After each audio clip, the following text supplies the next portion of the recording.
Cassien the other week, and it was a trip, went okay, it was a pretty good trip, loved being there as always, and put a few things up on Facebook and YouTube, different things, and there was quite a bit of feedback about the trip. In particular, people wanted to know about the rig and the buoyancy balls which I use for fishing there. So I thought, well, starting with the rig itself, I always use basic stuff, as most people know by now.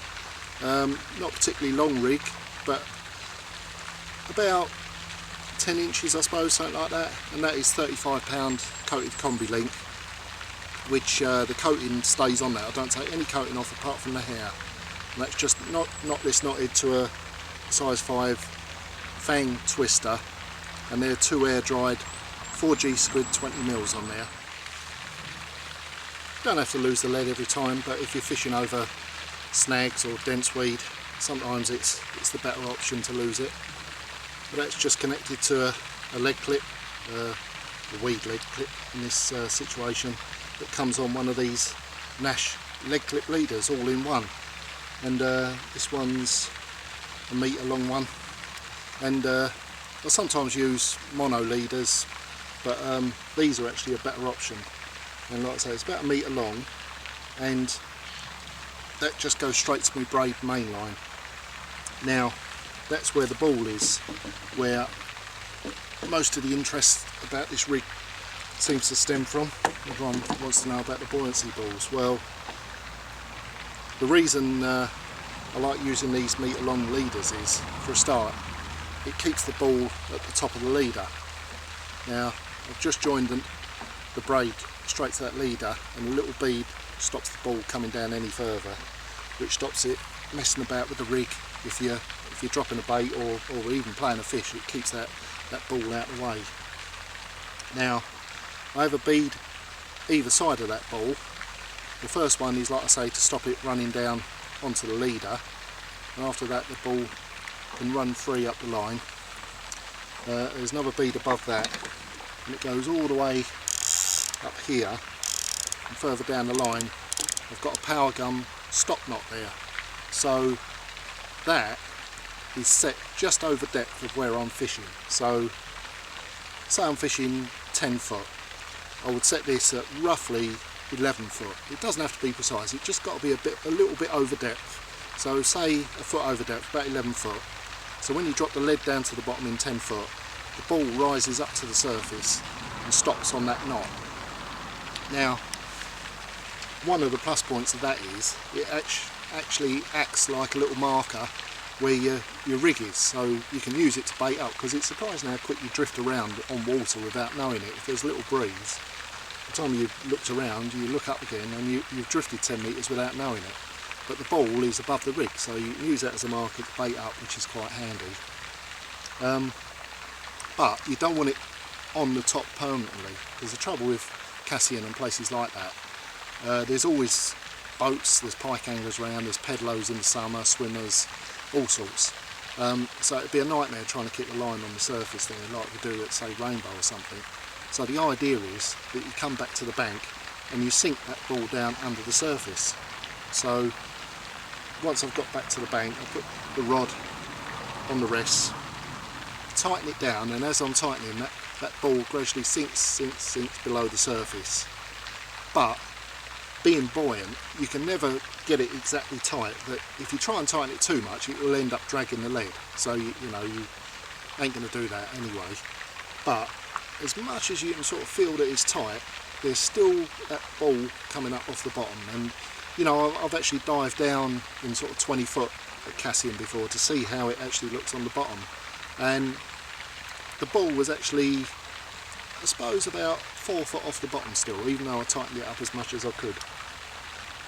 And once you've tightened it up, I prefer to use a line clip rather than straight off the bait runner. Reason being, I like to have the bait runner fairly loose on the reel and have the line clipped up, so that when it pulls out the clip on the take, the bait runner is fairly loose and the fish can run.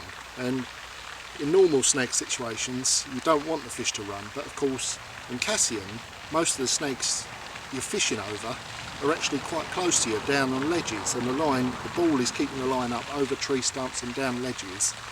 And the further that fish runs out into deep water, actually the safer it is. So what you want is a slack bait runner, let the fish run, and as it's running, the ball's rising up in the water behind it, and it's going out into deep water where you can follow it in a boat, and it's safe to play them. And it's a simple enough method, but you know, that ball has probably landed me, well, hundreds of fish that I wouldn't have caught otherwise. You know, I've had times in the past before I used the ball where it was a mass panic to get to the rod. Literally, as the alarm sounded, run out of the bivvy, got to the rod as quick as possible, jumped in the boat, and then it was like 50-50 whether it had hit some sort of snag or something like that. But since using the balls, it's not only a lot more relaxing, I can actually take my time a bit more. It's such a more effective method of landing fish, and I would say somewhere in the region of 95 to 98% of the fish I hook now on Cassien using the ball rig, I actually land them where you know, I used to land something in the region of 50 to 70%, so there's a vast improvement just using that little ball on the line. And as simple as it is, you know, there's nothing technical or fantastic about it. It's just a little buoyant ball on the line. It runs up to a backstop, and it makes the world of difference. Now, people have said to me as well, you know, about the balls, what do you use, you know, and well, you can use anything really. These are actually, I think they're catfish floats. I bought them in the shop in Germany, made by Cormoran they are, so if you want to look out for them. But you can use all sorts of things. I found yellow foam balls, like in Asda's or somewhere like that in supermarkets in France. I found them, and they were practice golf balls or just kids' toys. I found them in the kids section. About the same size, they're about ping pong ball size, but you can use them smaller or bigger. It's up to you, you know, what you want to use them for. But these are about ping pong ball size. And the main thing is it's a little buoyancy aid. You know, before, when I haven't had anything, I've chopped down bits of polystyrene and, you know, made them square. It doesn't matter really, it's just the fact that it's buoyant and it runs up the line. That's what it's all about.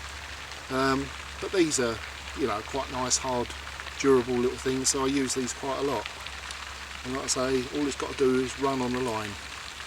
Other times I've used balls with a back leg clip glued in, so I can actually clip it onto the line and remove it if I want to. But you know, most times running through the centre like that, it's no problem, it's fine. And in the event of a break somewhere up that, you know, it can happen sometimes. All that's up above that is the stop knot, you know, a lot of power gun stop knot, so if it gets caught, that's just going to run up the line and come off anyway. So it's a good rig, it's a safe rig, you know, there's nothing too technical, pretty basic stuff as always, but it is very effective, and that's my Cassien rig.